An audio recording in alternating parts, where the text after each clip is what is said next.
Hello दोस्तों, नमस्कार। झनक सीरियल में आप सभी का स्वागत है। आज के एपिसोड में हम देख रहे हैं जहाँ पे ऋषि की माँ झनक को ऋषि को डांट रही होती है कि बेटा जो तूने किया वो गलत है। इस तरह से अपनी सुहाग रात के दिन कोई कैसे किसी लड़की के पास जा सकता है। तभी ऋषि बोलता है, माँ आपको शायद पता नहीं था, झनक की हालत इतनी ख़राब थी और वो इतनी सीरियस थी कि मुझे जाना पड़ा। इसमें बताने ना बताने जैसा क्या था, और ऑलरेडी अदिति सो गई थी तो मैं कैसे उसे इन्फॉर्म करता। तभी यहाँ पे ऋषि की मॉम बोलती है कि तू बेटा फ़ोन पे भी पूछ सकता था उसकी हालत। वैसे भी जब अनिरुद्ध दादा वहाँ पे गए थे तो तुझे जाने की क्या ज़रूरत थी। ऋषि बोलता है बस इसीलिए गया था क्योंकि वो गए थे, मुझे पता है अगर वो अच्छे से अपनी रिस्पॉन्सिबिलिटी उठा लेते तो आज ये दिन नहीं आता। तभी अदिति बोलती है, what do you mean by responsibility? जब ही मेरे बाबा ने कह दिया वो उनकी बेटी नहीं तो तुम घूम फिर के ऋषि ये बात क्यों कह रहे हो? वो और ना ही वो मेरी बहन है। तुम्हारे कहने से एक झूठ सच में नहीं बदल जाएगा। तुम ये बात कब समझोगे मुझे नहीं पता है। तभी ऋषि बोलता है, अदिति मुझे लगता है कि तुम सच नहीं समझ पा रही हो, इसलिए इसमें तुम्हारी गलती है। तुम सच को जब एक्सेप्ट करोगे तो तुम समझ पाओगे। तभी यहाँ पे उसकी माँ बोलती है, ठीक है चल मान भी लिया, लेकिन तेरा वहाँ पे जाने का क्या मतलब था? वो भी इतनी आधी रात को, तू कल सुबह होते भी जा सकता था, अभी ही क्यों गया तू?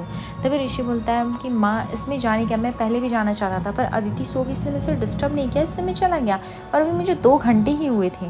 तभी ये नीलू बोलती है कि सीरियसली ऋषि जो भी तू कर रहा है ना वो बहुत ही गलत कर रहा है, ठीक है, वो ज़रा भी ठीक नहीं है।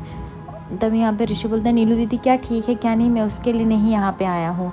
मेरी वजह से उस लड़की का बहुत ज़्यादा नुकसान हो गया और मेरी वजह से उसके साथ बहुत ज़्यादा गलत भी हुआ है। अब मैं इसका वेट तो नहीं कर सकता ना कि उसके साथ और भी चीज़ें गलत हों, रॉन्ग हों और फिर मैं एक्शन लूँ।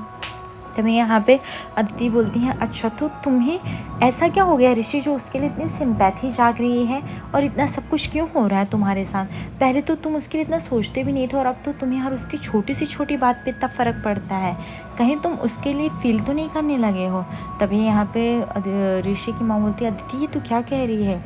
अदिति बोलती, क्यों सही तो कह रही हो जो भी कह रही हो। ऋषि बोलता है, अदिति तुम अपना आपा खो बैठी हो, ठीक है, इसलिए तुम्हें गुस्सा आ रहा है, आई कैन अंडरस्टैंड, लेकिन कहीं की बात कहीं मत लेके जाओ। मैं उसकी हेल्प कर रहा हूँ जस्ट बिकॉज ऑफ मैं चाहता हूँ कि उसकी लाइफ संवर जाए, उसकी लाइफ ऐसी नहीं रहे, ठीक है, जैसी उसकी पूरे गांव में बीती है, पूरा जीवन बीता है। लेकिन इसका मतलब ये नहीं है कि मैं उससे शादी करूँ, मैं उससे प्यार करता हूँ। तुम क्या बोलती हो? मैं अगर उसके पास गया था एक इंसानियत के नाते, दैट्स इट। तभी यहाँ पे अदिति बोलती, वो इंसानियत मेरी शादी की रात तक आ जाती है, शादी के दिन भी आ जाती है। ऋषि वो गाँव वाले कितने डेंजरस है, तुम्हें कैसे समझेगा? देखा था हमारी शादी के दिन कैसे आ पहुँचे थे वो लोग। तभी ऋषि बोलता है कि उनको नहीं पता था कि हमारी शादी, और उन्हें लगा कि वो अपने दामाद से मिलने आए थे क्योंकि उनकी बेटी की तबीयत बहुत ख़राब थी। तभी यहाँ पे अदिति बोलती, एक सेकंड, कहीं वो तुम नकली शादी को असली तो नहीं मानने लगे? तभी ऋषि बोलते हैं, मैं ऐसा कुछ नहीं बोल रहा हूँ दीदी, जस्ट बिकॉज झनक बहुत बीमार थी, उनको नहीं समझ में आया इसलिए वो लोग लेके आए थे, दैट्स इट, इससे ज़्यादा कुछ भी नहीं है। उसके बाद हम देखते हैं दो ऋषि और अदिति में काफ़ी लंबी बहस होने के बाद वो लोग चले आते हैं रूम में सोने के लिए। अगली सुबह जैसे ही होता है ऋषि उठ के आता है। तभी यहाँ पे जेठू और पुतुल बोलते हैं वो लोग जा रहे हैं झनक से मिलने के लिए। यह सुनकर नीलू जो होती है वो गुस्सा होने लगती है, बोलती है कि बाबा सच में सुबह सुबह वो लड़की क्या इतनी इंपॉर्टेंट है, हम अदिति की रसोई की रस्म छोड़ के ये सब करेंगे? तब यहाँ पे उसकी बड़ों माँ आती है, बोलती है ये सब क्या हो रहा है, कुछ पता ही नहीं चल रहा, आप लोग कहीं जाने की तैयारी में है क्या? तभी नीलू बोलती है कि क्या तैयारी में, कैसे नहीं रहेंगे ये लोग। तो वहाँ पे अदिति आती है, बड़ों माँ अदिति को भी देख के खुश होती है और वो पूछती है, अदिति तुम कहीं जा रही हो क्या? नीलू भी पूछती। तभी अदिति बोलती है, हाँ मैं अपने बाबा से मिलने जा रही हूँ। रिचुअल्स के हिसाब से तो मुझे कल ही जाना चाहिए पगफेरे की रस्म के लिए, बट मुझे आज जाना पड़ेगा क्योंकि बाबा के साथ मुझे बात करनी है, वो फूल का डिस्चार्ज होने वाला है, तो इसलिए अभी फूल जो है वो बाबा के ही साथ रह के अपनी पढ़ाई कंप्लीट करेगी। तभी यहाँ पे जेठू इस बात से इनकार कर देते हैं और वो बोलते हैं, बेटा ये तुम कैसे डिसाइड कर सकती हो फूल किसके साथ जाएगी? जाहिर सी बात है फूल की पढ़ाई का जिम्मा हमने लिया था तो फूल यहीं पे आके रहेगी ना, वो तुम्हारे बाबा को ढंग से जानती भी नहीं, अनिरुद्ध जी ने उसे अपनी बेटी भी नहीं माना और इस कसमकस में वो कैसे जाके रहेगी? तभी यहाँ पे उसकी बड़ी माँ बोलती हैं कि आप ये क्या बोल रहे हैं, कुछ भी बोल रहे हैं, और अदिति बेटा तुम ऐसे परेशान क्यों हो रही हो? अभी फूल इनके कहने से थोड़ी आ जाएगी। तभी जेठू बोलते, क्यों नहीं आ सकती है, उसने बहुत कुछ किया है और मेरे अंदर इंसानियत है, वो एक बच्ची है जिसे पढ़ना है, आएगी घर में पढ़ी रहेगी, पढ़ेगी लिखेगी, और क्या चाहिए अदिति? तुम्हें उससे प्रॉब्लम हो सकती है, मुझे नहीं प्रॉब्लम है, और ये घर जितना तुम्हारा है उतना मेरा भी है, तो मैं इतना तो फैसला ले ही सकता हूँ। तभी अदिति बोलती, फैसले की बात नहीं है जेठू, अब वो आएगी यहाँ पे सीन क्रिएट करेगी, इससे बढ़िया है वो मेरे बाबा के यहाँ है, बाबा उसका खर्चा उठाएंगे, जैसे उसके नीट का एग्ज़ाम होगा एंड देन वो अपने गाँव लौट जाएगी। ऋषि बोलता है ऐसा हरगिज़ भी नहीं होगा, ठीक है, क्योंकि झनक उनको खुद भी बाबा नहीं मान रही है, तो झनक उनके सामने तो भीख नहीं जाएगी मांगने के लिए। एंड दूसरी बात रही, झनक को अब यहीं पे रहना है, गांव में उसका कुछ नहीं बचा, तो सिर्फ नीट नहीं, आगे की पढ़ाई भी वो यहीं से करेगी। तभी नीलू बोलती है कि तो बाबा आप समझते क्यों नहीं, आप लोग ये जो कर रहे हो, ऋषि और अदिति की शादी में कितने बिग इशूज आ जाएंगे, आपको कब समझेगा ये सब। तभी हम देखते हैं कि ऋषि की माँ तुरंत सुबह सुबह नहा के आती है और वह इस तरह से माहौल देख के समझ नहीं पाती और पूछती क्या हुआ, क्या बात चल रही। तभी ऋषि बताता है वो फूल का डिस्चार्ज होने वाला है, हम लोग जाने वाले हैं। यह सुनकर उसकी माँ भड़क जाती कि दिन रात बस फूल फूल फूल, वो लड़की सुबह शाम जब देखो रात भर उसी का नाम जपते रहते हो। तभी अदिति बोलती हाँ क्यों नहीं ऋषि, तुम यही चाहते हो ना वो लड़की पढ़े लिखे आगे बढ़े, तो इफ अगर वो मेरे बाबा अपनी रिस्पॉन्सिबिलिटी उठा के उसे कर सकते तो क्या फ़ायदा था, इसमें क्या प्रॉब्लम क्या है। तभी ऋषि बोलता है कि वो अपनी बेटी समझ के नहीं उसकी रिस्पॉन्सिबिलिटी उठाएंगे। तभी यहाँ पे अदिति बोलती तो तुम क्या चाहते हो, जब मेरे बाबा बोल दिए हैं कि वो उनकी बेटी नहीं, दैट्स इट, वो गांव वाले फुसला रहे जैसे तुमसे ज़बरदस्ती शादी करा दिया है, अब वो भी वैसे ही बोल रहे हैं कि हम लोग झनक को अपनी बहन मान लें। तभी यहाँ पे ऋषि को गुस्सा आ जाता है। ऋषि बोलता है इनफ, ऐसे मत बोलो, तुम्हें क्या पता नूतन जी मरने की हालत में ये सब सच बताए, मरते वक्त ये सब कौन बोलेगा। तभी नीलू बोलती है ऋषि तू सच में बहुत गलत कर रहा है अदिति के साथ। ये सुनकर जेठू से रहा नहीं जाता और वह नीलू को डांट देते हैं और बोलते हैं नीलू तुम्हारी शादी हो गई है, मायके पे कम ध्यान देने की बजाय अपने घर संसार पे ध्यान दो। तभी यहाँ पे हम देखते हैं कि जो ऋषि की मॉम रहती हैं वो बोलती हैं आप सही कह रहे हैं, आप सबको चुप कराइए जेठू दादा भाई, लेकिन आप भूल जा रहे हैं कि घर हमारा भी तबाह हो रहा है। तभी यहाँ पे जेठू बोलते कुछ भी नहीं तबाह हो रहा है, और रही बात पुतुल की तो तुम लोग पुतुल को सुनाना बंद कर दो, पुतुल ने क्या बिगाड़ा है। तभी यहाँ पे ऋषि की माँ बोलती क्यों नहीं बिगाड़ा है, अपने भाई की ज़िंदगी, अब तो खुद तो कभी ससुराल गई नहीं, अपने भाई की ज़िंदगी ख़राब करेगी तो यही सब तो होगा ही ना। ऋषि अदिति भी जो होती है वो पुतुल को इस तरह से डांट के चुप करा देती हैं कि आप अपनी शादी पे ध्यान दीजिए, आप तो खुद अपने पति के घर पे नहीं रहती तो बोझ तो लगेगी ही ना हर चीज़ें, इसीलिए तो मैं आपको बोल रही हूँ। ये सुनकर तो पुतुल रोने जैसी हो जाती, उसको समझ में नहीं आता, पर जेठू जो होते इस बात को बर्दाश्त नहीं कर पाते और वह इस बात का सभी को जवाब देने लगती कि पुतुल मेरी बेटी, वो जब चाहे जितने दिन चाहे इस घर में रह सकती है और कागजात ज़मीन जायदाद सब में उसका हक है, तो इस बात से किसी को प्रॉब्लम नहीं होनी चाहिए। दूसरी तरफ ऋषि जो होता है अदिति को बोलता है अदिति अभी ये सब बातें छोड़ते हैं, हम बहुत बहस कर लिए हैं, इफ़ अगर हमें हॉस्पिटल जाना है तो हम वहीं के लिए निकलते हैं, इसमें और भी ज़्यादा हमें सीन क्रिएट करने की कोई ज़रूरत नहीं। तभी पुतुल बोलती है अदिति तुम सच में मेरे लिए ये सोचती हो, तुम्हें सच में ये लगता है। नीलू बोलती हाँ तो अदिति ने गलत क्या बोला, सही तो ही बोला है, बिना शादी के तो अपना घर नहीं लगता है, ये बात तो सभी को पता है। तभी यहाँ पे ऋषि की माँ बोलती हैं और वही बात तो हम समझा रहे हैं जो नहीं समझना चाहता है। यहाँ पे बताती हैं कि ऋषि की माँ की दादा भाई आपको जो करना है करिए, पर मेरे बेटे बहू के जीवन में शांति आना चाहिए, घर आपका हम समझते हैं, हम आपकी इज्जत करते हैं, लेकिन इसका मतलब ये नहीं हर घड़ी आप उस लड़की का नाम लेते रहेंगे और घर में अशांति फैलाते रहेंगे, ऐसे नहीं चलेगा। तभी यहाँ पे जेठू बोलते हैं कि सच में तनुजा तुम्हें लगता है मैं अशांति फैला रहा हूँ, किस बेसिस पे तुम्हें लग रहा है, ये घर मेरा है, ये मेरा हक है, मैं यहाँ पे जो चाहे फैसले ले सकता हूँ, अगर 2 वक्त की रोटी मिल जाएगी किसी कमरे में पढ़ के वो पढ़ाई करेगी तो क्या नुकसान हो जाएगा हमारा, इसमें कुछ भी नहीं हो पाएगा। लेकिन तुम लोग ये बात ही नहीं समझ रहे हो, पता नहीं क्यों तुम लोग के आंखों पे पट्टी बंद पड़ी है। तभी यहाँ पे जेठू की वाइफ जो रहती हैं वो बताती हैं, बोलती हैं कि आप क्यों कर रहे हैं, जब सब लोग मना कर उस लड़की को लाने के लिए तो मान जाइए ना। तभी यहाँ पे जेठू मना कर देते। तभी ऋषि बोलता है कि काम डाउन गाइस प्लीज़, आप लोग शांत हो जाइए, अदिति मुझे तुमसे कुछ बात करनी है, ये लो पेपर और ये पढ़ो। तभी यहाँ पे अदिति खुश हो जाती हैं और बोलती फाइनली जो मैं चाहती थी वो तुमने किया, आखिरकार डाइवोर्स पेपर पे साइन तो ले लिया लीगली मान के कैसे भी करके।